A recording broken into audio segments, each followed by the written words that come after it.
ভালো লাগতেছে ভাই, ভালো লাগে ভাই। তোমার ছবি আছে না আমার ফেসবুকের লাগা, একসাথে তুলছি। কোনো ঝামেলা নাই। আমরা মনে করছি যে মহৎ কাজ করছেন আপনারা, আপনারা ধন্যবাদ জানাই। আমার ফিরে পেয়ে মানে এটা আমি প্রথমত আল্লাহ তাআলার কাছে শুকরিয়া আদায় করি যে আল্লাহ তাকে যে মিলাই দিছে। আমি কি বলবো, আই ওয়াজ ফ্রাইটেন্ড। আমি খুব দুশ্চিন্তার মধ্যে ছিলাম যে কোনো সে তো তার মাথায় কিছু সমস্যা গণ্ডগোল হয় মাঝে মধ্যে। তা আমি চিন্তা করছি কোনো দুষ্ট লোকের পাল্লায় পড়ে গেল কি না। ছেলের কাছে যাইতাম আমার মনে চায়। ও আমাদের বাসায় অনেক বছর যাবত আছে, প্রায় নিয়ার অ্যাবাউট 30 বছর। সে মানসিকভাবে একটু তার সমস্যা আছে এবং ঘটনার যেদিন ঘটছে তার 5-7 দিন আগে, অথবা 7 দিন বা 10 দিন আগে আমাদের বাসা থেকে ওর বোনের বাসায় বেড়াইতে গেছে। এরকম প্রায় সময়ই বেড়াইতে যায়। তো 7-8 দিন হয়ে গেছে, ও আসে না দেখে আমি ফোন দিছি ওর বোনকে ফোন দেওয়ার পরে তারা বোন আমাকে বললো যে ভাইয়া আপনার বাসায় যায় নাই? আমাকে না তো, বলে আমাদের বাসা থেকে তো চলে গেছে। আমি কই আমার বাসায় তো আসে নাই। তখন তার বোন আমার বাসায় আসার পরে এসে দেখে যে সত্যি তো বাসায় নাই। তোমরা তো আমার কিছু জিজ্ঞেস করলা না, আমি তো তোমাদেরকে ফোন দিলাম, এখন বলতেছো আমার বাসায় গেছে। এই হারাই গেছে। এরপরে আমরা অনেক খোঁজাখুঁজি করছি, তো ওরাও অনেক খোঁজাখুঁজি করছি, আবার গ্রামে আবার কোনো তো খোঁজাখুঁজি করার পরে আমরা কোথাও তার সন্ধান করতে পারি নাই। তো আপনাদের গত কয়েকদিন আগে যে একটা প্রতিবেদন আপনাদের ফেসবুকে আসার পরে আর কি আমার চোখে আসছে এবং আত্মীয় স্বজন অনেকের চোখে আসছে। তো আসার পরে আর কি আপনাদের সঙ্গে যোগাযোগ করলাম, আপনাদের যে আলমগীর সাহেব আছেন, তারপরে এই আর কি কিছু পেপারসের কিছু ফর্মালিটিস আছে, ওই পেপারসগুলো নিয়ে আসলাম, নিয়ে এসে আপনাদের সাবমিট করে আজকে নিয়ে যেতে আসলাম। আমাকে তিন বোন 3 ভাই, তার মধ্যে ও হইল সবার বড়, আর তারপরে হচ্ছে এই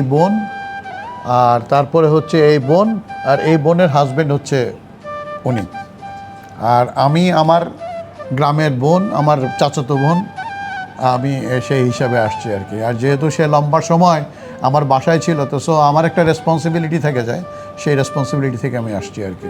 আমার ফিরে পেয়ে মানে এটা আমি প্রথমত আল্লাহ তাআলার কাছে শুকরিয়া আদায় করি যে আল্লাহ তাকে যে মিলাই দিছে। I was frightened. আমি খুব দুশ্চিন্তার মধ্যে ছিলাম যে কোনো সে তো তার মাথায় কিছু সমস্যা গণ্ডগোল হয় মাঝে মধ্যে। তা আমি চিন্তা করছি কোনো দুষ্ট লোকের পাল্লায় পড়ে গেল কি না, বা তাকে কেউ কোনো কিছু করলো কি না। তো যাই হোক, আমি যখন আপনার প্রতিবেদনটা আমি দেখে ও যখন সাক্ষাৎকার দিল, আমার নাম বলতেছে, তখন আমার চোখ দিয়ে পানি চলে আসছে, জাল্লা ওরে পাওয়া গেছে। তা আমাদের বাসায় মনে করেন একটা হই হুল্লোড় অবস্থা শুরু হয়ে গেছে। আমার বাচ্চারা তো মনে করেন আমার বউরা কই ফেসবুক দেখি। এরপরে আমি বিভিন্ন জায়গায় শেয়ার করে দিলাম, আত্মীয় স্বজনদেরকে শেয়ার করে দিলাম। সবাই খুব উদ্বিগ্ন ছিল তার ব্যাপারে যে সে তাকে পাওয়া যাবে কি যাবে না। আমরা একটা কনফিউশনের মধ্যে ছিলাম। আমরা এখানে সত্যিকার অর্থে একটা জিনিস বলি, ওর যে কী অবস্থাটা, ও যখন অসুস্থ হয় তখন তার অবস্থাটা কি হয় সেটা আমরা ভালো জানি।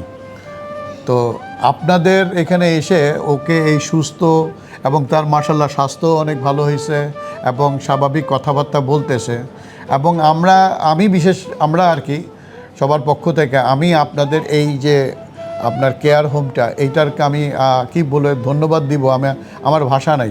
কারণ ওকে যে ফেরত পাইছে এবং আপনারা যে ওরে সুচিকিৎসা এবং আপনাদের তত্ত্বাবধানে এবং যত্ন এবং যেই পরিবেশে তাদেরকে রাখছেন, সেই পরিবেশ দেখে আমার সব কিছু দেখে খুব ভালো লাগছে, এবং আপনাদের এটার উত্তরোত্তর সাফল্য কামনা করি আমি।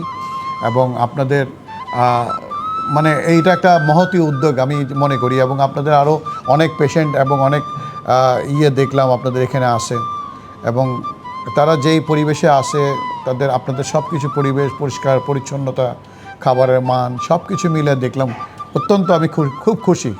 এবং আপনাদের আমি আসলে ভবিষ্যতে আপনারা আরও অনেক দূর আগাইতে পারেন, মানুষের সাহচর্যে আপনারা আসেন, মানুষের কাছাকাছি, মানুষের উপকার করেন, এই আমি দোয়া করি আপনাদের জন্য।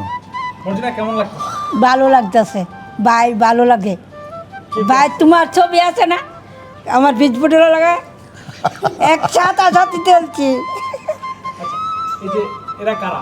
এরা বোন এটা বোন জামাই আর দেশের। আর সাথে কে? এটা হচ্ছে বুলু ভাই দিন ইসলাম ভাই আমাদের দেশের। এখন আপনি কোথায় যাবেন? এখন ওয়ারি যাম।